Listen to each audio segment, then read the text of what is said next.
ሰላም እንደናችሁ የዩስ ፋሚሊ ዮርዳኖስ ነኝ። ዛሬም በአንድ አዲስ ሀሳብ ተገናኝተናል። በዛሬ ቪዲዮዬ እንድናነሳ የፈለኩት ሀሳብ ምንድነው? ከሰሞኑ አንድ ሙቪ በጣም መነጋገሪያ ሆኖ አይታችሁታል ብዬ አስባለሁኝ። ኔትፍሊክስ ላይ የተለቀቀ ነው። ርዕሱ ስትራው ይሰኛል። እሱ ሙቪ ላይ ተመስርቼ ለአዳዲስ ሰዎች ወይም ደግሞ ወደ አሜሪካ ነገር ገና ለምትመጡ ሰዎች አንድ ሀሳብ ማንሳት ፈለኩኝ። ስለ ፊልሙ ለማብራራት አይደለም የመጣሁት። ያላያችሁ ሰዎች በተለይ ደግሞ ወደዚህ ሀገር እንደምትመጡ እርግጠኛ ሆናችሁና ፕሮሰስ ላይ ያላችሁ ሰዎች ፊልሙን ብታዩት ሪኮመንድ አደርጋችኋለሁ። አሁን ከማነሳቸው ነጥቦች አንፃር ማለት ነው። ላያችሁትም ሰዎች ደግሞ እስኪ አሁን እኔ በማስበውና በመነግራችሁ መልኩ ተረድታችሁ እንድትመጡ ነው። የፊልሙ አጠቃላይ ሐሳቡ ወይም ደግሞ መልእክቱ ምንድነው? አንዲት እናት ባላሰበችው መልኩ ወንጀል ውስጥ ገብታ በቃ ላይፏ መሳብ ሲሆን ነውና ሳታስበው የባንክ ዘራፊ ሆና ነው ራሷን የምታገኘው። እሷ ምንም አይነት የወንጀል ሪከርድ የላትም። እንደማንኛውም ሰው ሰርታ ለፍታ ልጇን የምታሳድግ ሰርታ የምትኖር ሴት ናት። ባላሰበችው የህይወት አጋጣሚ ግን ራሷን ወንጀለኛ ሆና አገኘችውና ከዛ በኋላ ላይፍ ታይሟን እስር ቤት ስታሳልፍ ወይም ደግሞ በፖሊስ ስትወሰድ የሚያሳይ ፊልም ነው ማለት ነው። ይሄ ነው የፊልሙ መልእክት። እኔ ለእናንተ ማስተላለፍ የፈለኩት ነገር ምን መሰላችሁ? ከዚህ በፊትም እንደውም አንድ ቪዲዮ በጣም ኖቲስ አድርጌው ነግሬያችኋለሁ። አዳዲስ ሆነን ወደ አሜሪካን ሀገር ስንመጣ የዚህን ሀገር ህግ አናቅም። የዚህን ሀገር እንዴት ነው ይሄ በምን እንደሚተዳደሩ ላናቅ እንችላለን። ብዙ ጊዜ አሁን በኢትዮጵያ ማይንድ ሴት ወይም ደግሞ ከኢትዮጵያ እንደመጣን ህግ ኢትዮጵያ ላይ እንዴት ነው ይከበራልም አይከበርምም ነው አይደለ? እንደዛ ነው። ላይክ ህግ ሊከበርም ይችላል፣ ህግ ላይከበርም ይችላል አይነት ሆነን ነው የምንኖረው። የሆኑ ነገሮች ከተፈጸሙ በኋላ ማስረጃ ተገኘ በምንድነው በዋስ መለቀቅ ኦር ደግሞ ነፃ ናችሁ ብሎ መለቀቅ፣ የተበዳይ ወገን ተበድያለሁ እያለ ግን ደግሞ ለበዳይ ፍርድ ተዛባ ምናምን አይነት ብቻ እንደዚህ አይነት ስቶሪዎችን እየሰማን ያደግነው አይደለ? እዚህ ሀገር ደግሞ ዋንስ የሆነ ነገር ላይፋችሁ ሽርትት ብሎ ፖሊስ እጅ ላይ ገባችሁ ማለት ወይም ሪከርድ የሆነ ነገር ኖረባችሁ ማለት ለዛሬ አይደለም ታስራችሁ ስለምትፈቱ አይደለም፣ ታስራችሁ ከተፈታችሁ በኋላ ያለውን ላይፋችሁን ነው የሚያበላሽባችሁ ማለት ነው። ፊልሙ ላይ በጣም የጥቁሮችን ላይፍ ኦር ደግሞ የዚህን ሀገር አሜሪካውያንን ላይፍ በደንብ ያጎላ ነው። ኦፍ ኮርስ ጸሐፊውና ፕሮዲዩሰሩ ዳይሬክተሩ በደንብ መልእክት ማስተላለፍ ፈልጎ ነው ይሄንን ፊልም ራሱ ኢቭን ይዞ የመጣው ማለት ነውና የነሱን ላይፍ በደንብ በሚገልጽ መልኩ ነው ፊልሙ የተሰራው።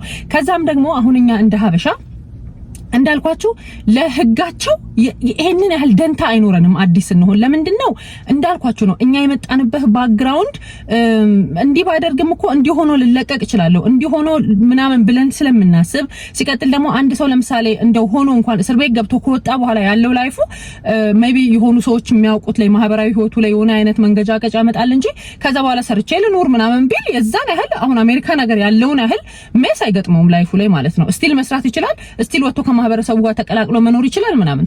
እዚህ ሀገር አንዴ የወንጀል ሪከርድ በቃ ሂስትሪያችሁ ላይ አለ ማለት የትም ስራ ቦታ አፕላይ ብታረጉ፣ ቤት ልከራይ ብትሉ፣ ላይፋችሁን ልጀምር ብትሉ፣ እንደ አዲስ በቃ መኖር ልጀምር ብትሉ የሰው ልጅ ካልሰራ መኖር ይችላል እንዴ? ስራ እንዳትጀምሩ ነው የሚያደርጓችሁ። በቃ ይሄ ሰው በዚህ ምክንያት ታስሮ ነበረ። ገብቷችኋል? ስለዚህ ነገሩ ቀላል ሆኖ እንኳን ብትወጡ ግን ከዛ በኋላ ይዞባችሁ የሚመጣው መዘዝ በጣም ከባድ በጣም ከፍተኛ ማለት ነውና ለህግ በጣም በቃ አጽንኦት እንድትሰጡ። እዚህ ሀገር ይውላችሁ ሰውን ካልነካችሁ ወይም ህግ ካላፈረሳችሁ ማንንም ሰው አይነካችሁም። ተከብራችሁ የምትኖሩበት ሀገር ነው። አንተ ከየት ነህ አንቺ ከየት ነሽ ተብሎ እንኳን ማንንም የማይጠይቅበት ሀገር ነው። ዋንስ ግን የሆነ ነገር አድርጋችሁ ፖሊስ እጅ ገባችሁ ማለት የሆነ ነገር ተፈጽሞ በቃ ወንጀለኛችሁ ናችሁ ተባለ ማለት ከዛ በኋላ የምትኖሩትን ኑሮ በሙሉ ነው የሚያመሰቃቅልባችሁ ማለት ነው። ምክንያቱም የሰው ልጅ ካልሰራ በየትኛውም መልኩ እንዴትም ቢሆን ሰርቶ ገንዘብ ካላገኘ ጤናማ ህይወት ሊኖር አይችልም አይደለ? ልስረቅም ልትሉ አትችሉም፣ ከማንም ልሰርቁ አትችሉም እኮ የሚሆን ነገር አይደለም። ጎዳና ተዳዳሪ ነው የምትሆኑት ፋይናሊ ማለት ነው። ይሄ ለእናንተም ብቻ ሳይሆን ሁላችንም እዚህ ሀገር የምንኖርም ሰዎች ይሄንን መንገድ ከሳትን የሚገጥመንና በቃ የሚጠብቀን ያ ነገር ስለሆነ ማለት ነው። ስለዚህ ህግን ስትከተሉ ይሄ መከተል ስላለብኝ ምናምን ሳይሆን ከስሜታዊነት የጸዳ አንዳንዴ እንደ ሀበሻ ይሄ የሆነ ነገር ላይ ቱግ ምንለው ንድድ ምንለው ብስጭት ምናምን ምንለው ነገር አለ። ለምሳሌ ስራ ቦታ እንኳን በጣም የሚገርመኝ የዚህ ሀገር ነጮች እናንተን ሲተናኮላችሁ በምን መልኩ እንደሆነ ያውቁታል።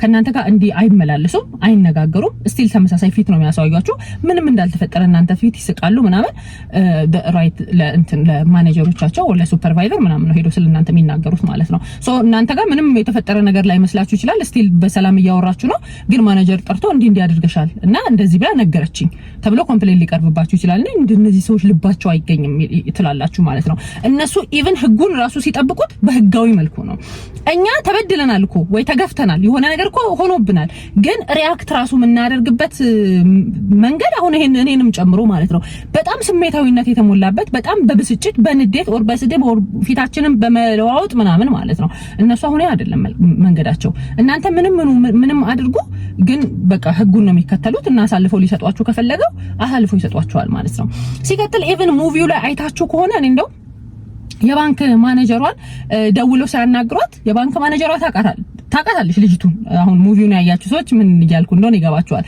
ታቃታለች እዛ አለች ሲባል የለችም ማለት ግን አልቻለችም በቃ አሳልፈው ነው የሚሰጧችሁ ማለት ስለምትተዋወቁ ይሉንታ ይዟቸው ሊደብቋችሁ ምናምን የለም ለምሳሌ ኢትዮጵያ የምናውቀው ሰው ከሆነ ልንደብቀው እንችላለን ልናሸሸው እንችላለን ምናምን አይደል ብዙ ጊዜ ሰው በዋስ አይፈታም የሚባለው ሊያሸሹት ነው ሊደብቁት ነው ምናምን እንደዚህ ምናምን ይባላል እዚህ ሀገር አይደብቋችሁም አያሸሿችሁም አሳልፈው ነው የሚሰጧችሁ ማኔጀሯ አውቃለች እሷ ከምትሰራበት ፊት ለፊት ያለው ባንክ ነው ሄዳ ስትጠቀም የነበረው ላይክ እንትኗ ገጸ ባህሪዋ የምትሰራው ሱፐር ሴንተር ውስጥ ነው ወይም ደግሞ ትልቅ ስቶር ውስጥ ነው ብቻ የምግብ ምናምን መሸጫ ስቶር ውስጥ ማለት ነው ሶ ከስቶሩ ፊት ለፊት ያለ ባንክ ውስጥ ነው ሄዳ ባንክ የምትጠቀመው ስለዚህ ያውቋታል ስለሚያውቋት ግን አይሷ ኮንዲ ልታደርግ አችልም ብላ ለራሷ አመነች እንጂ እሷ ልታደርግ ስለማችል አሳልፌ አልሰጣትም ብላ ግን ከፖሊስ ጋር እንትን ልትል ሰጣ ገባ ውስጥ ልገባ አልቻለችም በቃ አትችልም አሳልፈው ነው የሚሰጧችሁ ምንም ያህል ቢወዷችሁ ቢቀርቧችሁ ግን ይሄ ደግሞ ህግ ነው በቃ አሳልፈው ነው የሚሰጧችሁ ኦኬ ሲቀጥል እዛ ፊልም ላይ እንደውም የነጩና የጥቁር ኦፊሰሮችን ልዩነቱላ ማለት ምን በቃ አሁን ቃል በቃል እንዲ ነው ባልላችሁም ግን ምን ያህል ማን ለማን በቃ አገንስት ሆኖ እንደሚቆም አይታችሁታል እቺ ጥቁር ኦፊሰሯ በጣም ፕሮቴክት ስታደርጋት ነበር ፕሮቴክት ማድረጓን ራሱ አበሳጭቷቸው ነጮቹ ደግሞ እንዴት እሷን ራሱ ሲሞግቷት እንደነበረ አይታችሁታል እና ይሄ ኢቭን እነሱ እዚህ የሀገሬው ሰው ሆነው ነው ስለሚግባቡ እርስ በርስ ስለሚተዋወቁ እኛ ደግሞ እንደሚግራት ቋንቋ ያጥረናል ያደረግነውን እንኳን ኤክስፕሌን ለማድረግ ምንም ነገር ብናደርግ ይሻፈናል የኛ ማለት እንዴት ነው እነሱ የሚሄዱበት መንገድ እኛን በጣም ሊጥል ወይም ደግሞ እንዴት ነው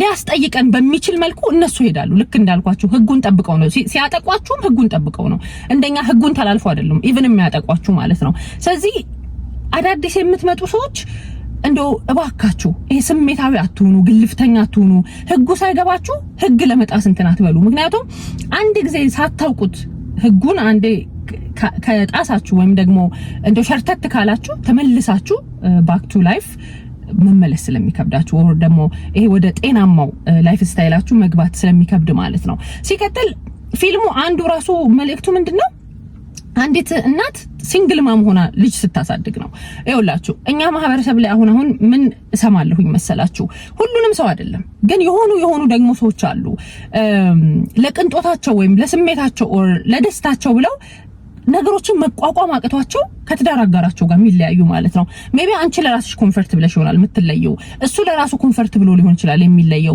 ልጆች መሀል ላይ የሚፈጥረው ትልቅ የስነ ልቦና ጫና አለ ይሄንን እኔ አሁን ኤክስፐርት አይደለሁም በደንብ ላብራራላችሁ አልችልም እኔም ከምሰማው ከማየው ግንዛቤ ከማግኘት በዘለለ ማለት ነው እናትና አባት መሀል ሆኖ ልጆች ማሳደግ ትልቅ ነገር ነው ኦፍ ኮርስ ሁላችንም የምንቀበለው ነገር ነው ግን እኔ እዚህ ፊልም ላይ አሁን አንድ ነገር ምን አስተዋልሽ ብትሉኝ አሁን የሀበሻ ማህበረሰብ ምን ይባላል የሆነ ብስል ይውጣ ይሄድና ቻይልድ ሰፖርቱን እየተቀፈደደ ይኖራል ይባላል በተለምዶ ታዩ ይሄድና እንደፈለገ ይሁን ቻይልድ ሰፖርቱን ይቀፈደዳል አንቺ መንግስት ቤት ታገኛለሽ ምን አስጨነቀሽ መካሪም እንደዚህ ብሎ ነው አሁን እኛ መሀል ብዙ ጊዜ ሰውም ሲመከር እንደዚህ ብሎ ነው ቻይልድ ሰፖርት ልጅ ያሳድግም የመንግስት ቤት ልጅ ያሳድግም ልጅ የሚያሳድጉ እናትና አባት ናቸው እዚህ ፊልም ላይ እቺ ሴት ብቻዋን ባትሆን ኖሮ እዚህ ሁሉ ቀውስ ባልገባሽ ነበር ኦኬ ያችን $40 ለልጇ ከበር የሚያደርግላት ሰው ቢኖራት ኖሮ ኦኬ ከስራ ቦታ ተደውሎላት እንዲ ነው ነይ ስትባል ባሏን መላክ የምትችል ቢሆን ኖሮ አይደለ? የሆነ ሰው ቢኖራት ይሄ የኔ የምትለው የራሷ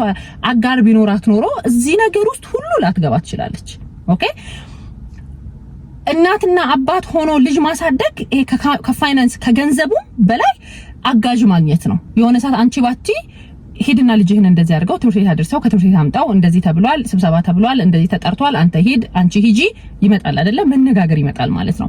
ሶ ያችን ፔቼኳን ለመውሰድ ወር ደግሞ ደሞዟን ለመጠየቅ ለልጇ ትምህርት ቤት ምግብ ለመውሰድ ደሞዟን ለመጠየቅ አለቃዋ ጋር ወር ደግሞ ማኔጀሯ ጋር የሥራ ቦታ ማኔጀሯ ጋር ስትሄድ ያ የተፈጠረው ነገር ተፈጠረ ማለት ነው። ያችን ፔቼክ ደግሞ ወስዳ ባንክ ስትሄድ ፖሊሶች ኦሬዲ ምን አድርገው ነው ያሰቡት? ሰውየውን እሷ ገለው ባንክ ቤት ልዘርፍ እንደሄደች ማለት ነው። እሷ እኮ እዛ ጠረጴዛ ላይ የተበተነውን ብር እንኳን አላነሳችውም አይደለ? ግን እነሱ ኢንቨስቲጌት የሚያደርጉት ስላላነሳችሁ እሷ ገዳይ አይደለችም ብለው ነው እንዴ?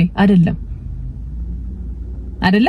ስለዚህ እኛ መሀል አሁን ብዙ ጊዜ የሚነሱ ነገሮች ይሄ ስሜታዊ ሆኖ የራስን ምቾት ብቻ ከመፈለግ የልጆችን ስሜት ካለ መጠበቅና ካለ ማሰብ በቃ ተይው እሱ መሄድና ቻይልድ ሰፖርቱን ይቀፍደድ አንቺም እሱ በዚህ በኩል ይረዳሻል፣ በዚህ በኩል የመንግስትን ቤት አፕላይ ታደርጋለሽ፣ የመንግስትን ምግብ ይሄ ፉድ ስታምፕ ምናምን አፕላይ ታደርጋለሽ ምናምን በቃ ይሆነ ከዛ የልጆቹ ስለ ልቦና ላይ የሚፈጥረው ነገር ስሮይ ታይም ኢቭን ያንቺም ስሜት ላይ የሱም ስሜት ላይ የሚፈጥረው ነገር በጣም የተለያየ ነው። እዚህ ሀገር ደግሞ በተለይ አሜሪካን ሀገር እንደው ቢቻል እናትና አባት ሆኖ ልጅን እንደማሳደግ ትልቅ ሰክሰስ የለም ብዬ ነው ማስበው። እዚህ ሀገር ሆኖ በጣም እንደዚህ ረጅም አመታት ኖረው አብረው ልጆች ወልደው አሳድገው አስመርቀው ምናምን ያሉ ሰዎችን በጣም ነው ማደንቀው።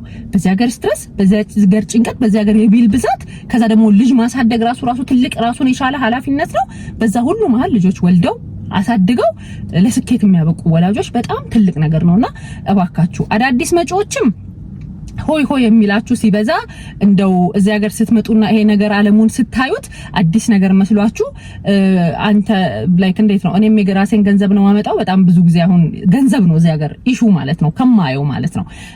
እኔም የራሴን ገንዘብ ነው ማመጣው፣ አንተም የራስን ገንዘብ ነው የምታመጣው። ስለዚህ እኔም ራሴን ችዬ መኖር እችላለሁ፣ አንተ አታስፈልገኝም፣ እሱም ደግሞ አንቺ ምን አገባሽ በኔ ገንዘብ አይነት ጨዋታ ይመጣል ማለት ነው። በተለይ አዳዲስ ስትሆኑ ሀገሩን ካለማወቅ ይሄ የምናየው ነገር ብልቅልቁ በሙሉ እጃችን እንደገባ ሲሰማን ገንዘቡን ስናየው ሜቢ ኢትዮጵያ ቤት ውስጥ የነበረች እናት ልክ እዚህ ሀገር መጣ በራሷ ገንዘብ ሰርታ መኖር ስትጀምር እንዴ እስከዛሬ ተበድያለሁ፣ እስከዛሬ እሱ ነበረ ላይክ ጨቁኖኝ የነበረው፣ ዛሬ ግን ራሴን ችያለሁኝና ምን ያመጣል አይነት ስሜት ይታያል እንደዛ አይነት ስሜትና አመታት ሲያልፉ ግን ሪያሊቲው እሱ አይደለም። ምክንያቱም ልጁም ነገር ልጅ አያሳድግም፣ ብሩም ልጅ አያሳድግም፣ ቤቱም ልጅ አያሳድግም። እናትና አባት መሀል ያለው ይሄ ሰው መሆን ወይ ሰብአዊነት ወይ አስተዳደግ ስነ ስርዓት ይሄ እናትና አባት መሀል ያለው ፍቅር ነው ልጆችን የሚያሳድገውና ፕሊስ እባካችሁ እንደው ማቹርድ ነው ሁላችንም። እንደው አይፈታተነንም አይደለም እኔንም ጨምሮ ሁሌም ራሴን ለማብቃት ሞክራለሁኝ እንጂ አይፈታተነኝም አይደለም። ሰው ነኝ፣ ወጣት ነኝ፣ የማስባቸው የሆነ በተጫጫቸው ነገሮች ይኖራሉ። ግን እንደገና ስመለስ ምንድነው ኦሬዲ ልጅ ከመጣ በኋላ የሚሰማኝ ነገር ብለን ሁላችንም እንደው አስተዋዮች እንሆን። በተቻለ መጠን ህግና ስነ ስርዓትን ለማክበር እንሞክር።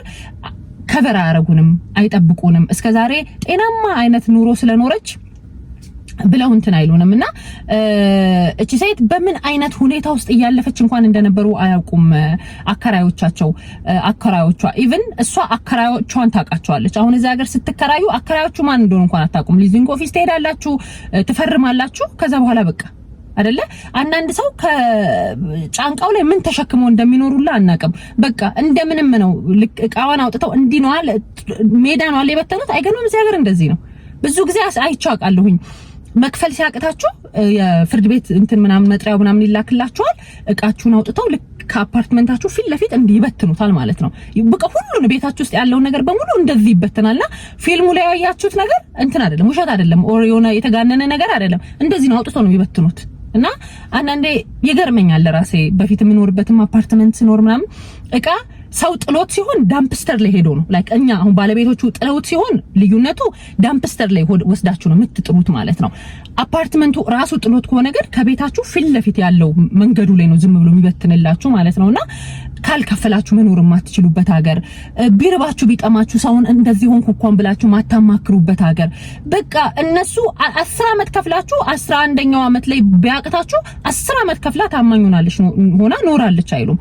በቃ ስላቃታችሁ ያቃታችሁን ጊዜ ነው በእናንተ እንትን ውስጥ የሚያዩትና እባካችሁ አዳዲስ ሆናችሁ የመጣችሁ ሰዎች ከዚህ ፊልም የምትመጡ ሰዎች ሪኮመንድ አደርጋችኋለሁ። ፊልሙን በደንብ አይታችሁት ነው እሺ፣ ከምን ተነሳ ሴትዮዋ ምን ላይ እንደደረሰች ማለት ነውና ያ በጣም አይቼው ማታ አይኔ ሁላ አባብጦ ነበር። አይውሽ በዛ ስሜት በዛ እንትን ውስጥ ሆኜ ይሄንን ቪዲዮ ሪከርድ አድርጌላችሁ ቢሆንና እንደዚህ አይኔ ተጨነባብሰው ማታ መምጣት አልፈለኩኝም።